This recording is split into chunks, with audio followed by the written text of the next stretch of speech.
La semaine dernière, justement, je te parlais du premier appel. Mais comment on y vient à ce premier appel?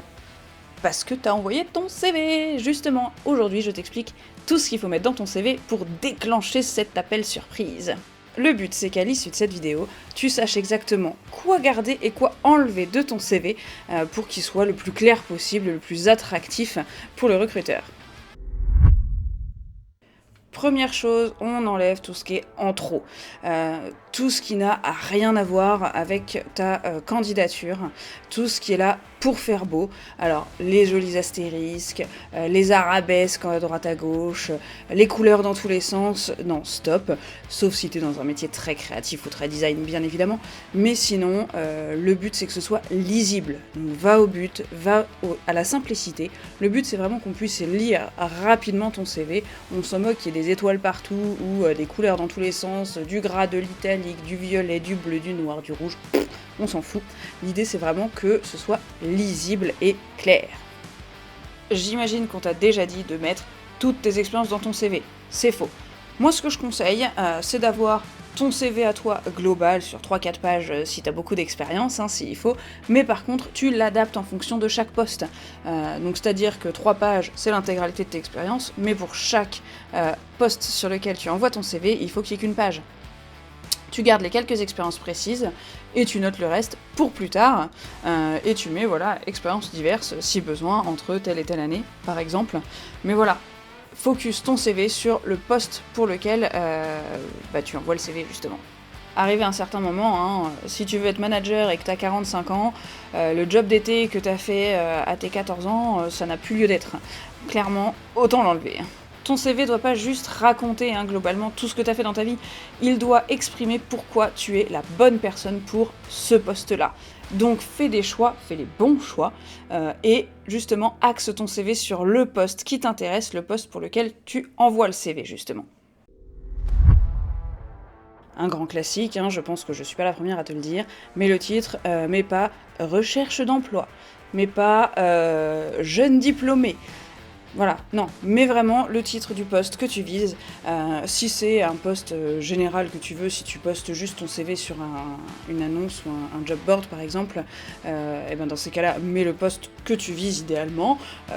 J'en sais rien, agent logisticien, hôtesse de caisse, responsable de rayon, peu importe, manager en X ou Y, responsable d'atelier, peu importe. Mais voilà, mets un titre, et surtout le titre que tu vises.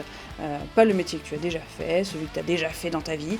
Non, vraiment le titre du métier que tu vises. Idéalement, si tu réponds à une annonce, adapte ton CV et mets du coup en titre le titre de l'annonce, le titre du poste auquel tu candidates. Dans les infos professionnelles que tu vas noter, donc tout ce qui va être par exemple du domaine de l'expérience et des diplômes. Si tu es dans le cas d'une reconversion, t'as pas obligé de nous raconter l'intégralité des expériences qui n'ont rien à voir avec le poste.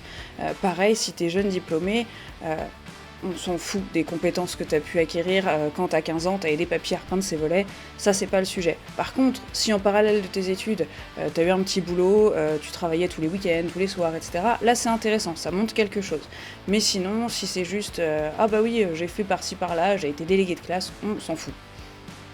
Le but, globalement, c'est que chaque info que tu mets dans ton CV serve à ta candidature. Donc il faut que ça puisse justifier des compétences acquises dans une expérience ou dans un diplôme.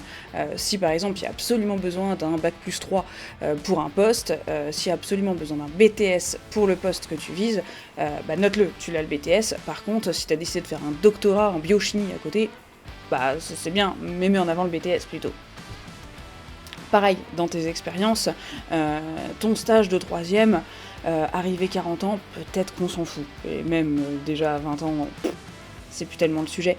Mais voilà, globalement, mais uniquement des choses qui vont être en rapport avec le poste, quitte à rajouter que tu as d'autres expériences et que tu serais ravi d'en parler dans le cadre d'un entretien.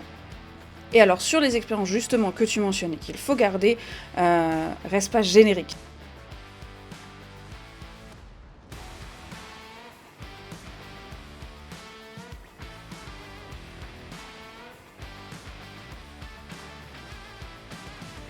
Globalement, ce qu'il faut te dire, c'est que le recruteur, il s'en fout de ce que tu fais exactement, de ce que tu as fait. Ce qu'il veut, c'est que tu correspondes au poste pour lequel il recrute, tout simplement.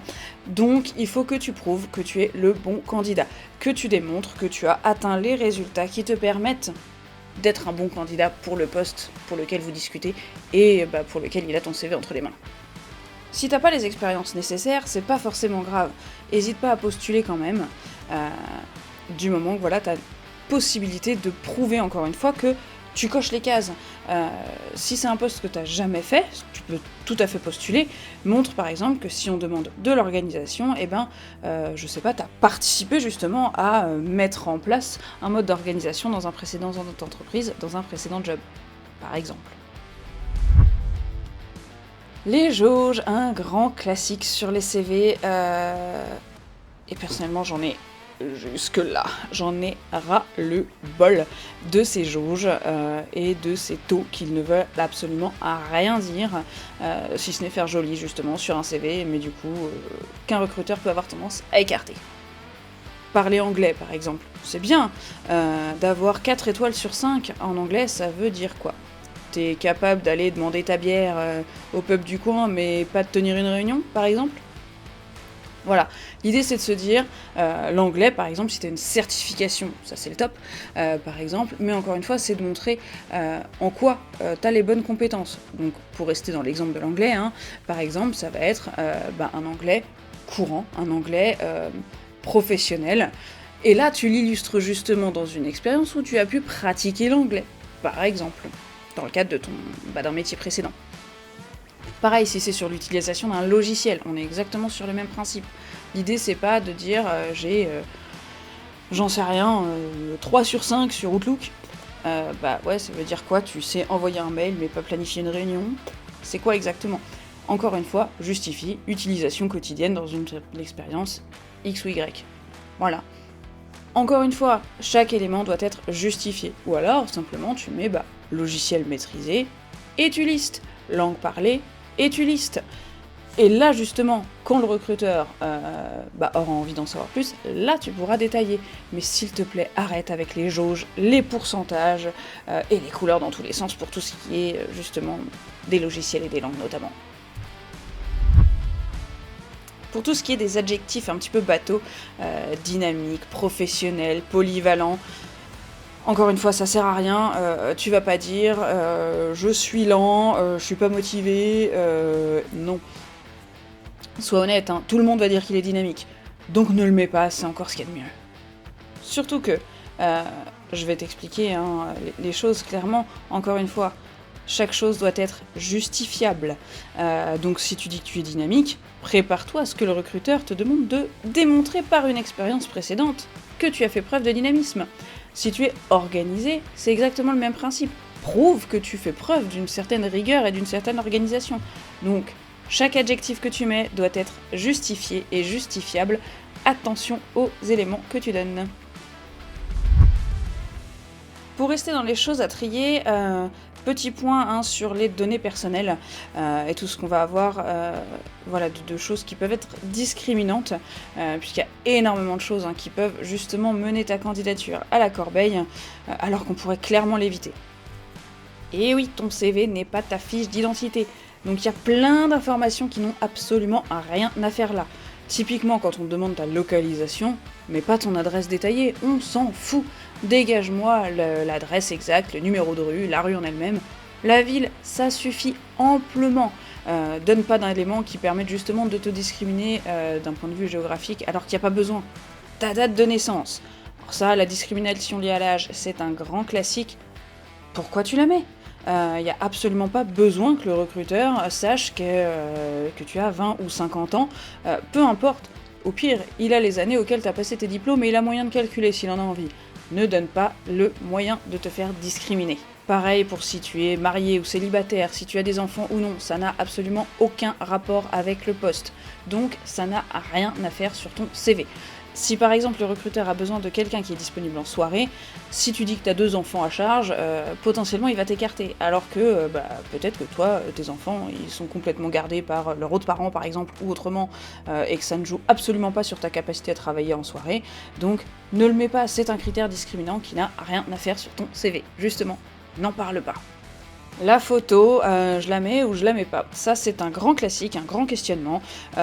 Moi, je pars du principe que si t'es dans un métier de représentation, où t'as besoin justement de ton image, si t'as besoin d'être mannequin par exemple, là oui, c'est mieux que t'es dans ta photo et que qu'on voit un petit peu à quoi tu ressembles. Sinon, ça n'a rien à faire là. Encore une fois, ton recruteur, il peut te discriminer juste parce que il n'aime pas les yeux verts, juste parce qu'il n'aime pas les blondes. Donc ne mets pas les éléments qui risquent encore une fois de te discriminer. Mets pas la photo et il n'y a absolument aucun reproche qu'on peut te faire par rapport à ça. Au pire, de toute façon, il verra bien à quoi tu ressembles le jour de l'entretien, donc pas besoin de photos sur le CV. Parce que le recruteur, on va pas se mentir, hein, ce qu'il veut, c'est ce qu'il y a là-dedans, hein. Pas tout ça. Il s'en fout au final de ce à quoi tu ressembles du moment que t'es compétent, du moment que t'en as dans le crâne et dans tes 10 doigts. Ah, et puis pareil, sur la photo, hein, on évite les filtres, s'il vous plaît, on évite les photos de famille, on évite les photos en couple ou entre amis. Non, si tu mets ta photo, si tu décides de mettre ta photo, juste toi, ça ira bien, au naturel. Pas la photo où t'es en maillot de bain sur le bord de la plage, une photo clean, propre. Encore une fois, faut que ça ait rapport au poste, donc faut que ce soit professionnel. Et si t'as pas ça en stock, mets pas de photo. C'est encore mieux qu'une photo à la plage. Bon alors par contre, les coordonnées pour te joindre, le numéro de téléphone et l'adresse mail, ça, s'il te plaît, laisse-les. Pourquoi ? Parce que faut bien un moyen de te joindre, tout simplement. Et alors, petite astuce, hein, vérifie ton adresse mail, pas celle de quand t'avais 12 ans, non, un nom et un prénom, ça suffit, un prénom à la rigueur, mais voilà, une adresse mail sobre, s'il te plaît. Et puis pareil pour le message sur ton répondeur, hein, soit tu mets pas de message, soit un message simple et pro, mais pas...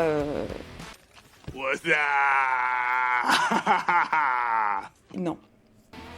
Un répondeur pro, une adresse mail clean, et surtout, tu rappelles et tu réponds quand on t'envoie un message.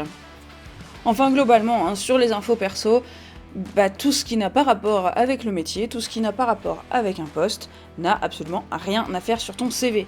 Outre bien évidemment les moyens de contact.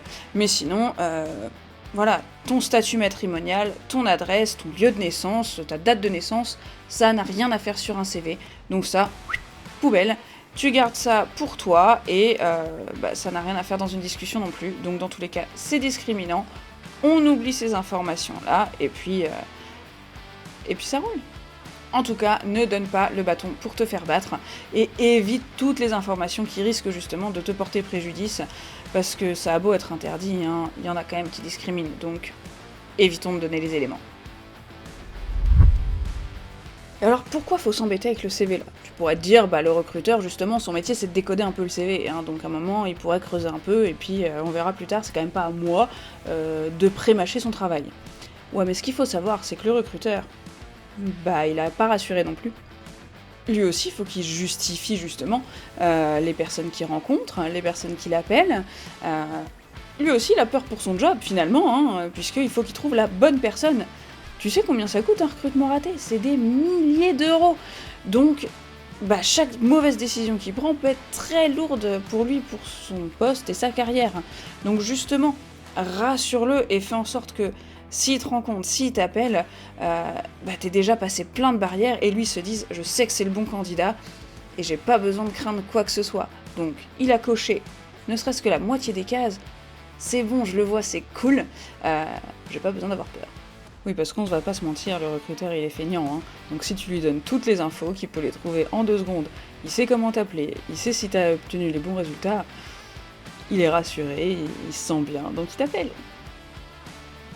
Allez, je te laisse tester tout ça cette semaine, modifie 2-3 éléments dans ton CV, et puis on s'en reparle, dis-moi justement en commentaire si t'as vu des différences, si tu penses à d'autres éléments sur ton CV, ou celui d'un de tes copains justement qui pourrait te poser question, n'hésite pas, on en parle en commentaire.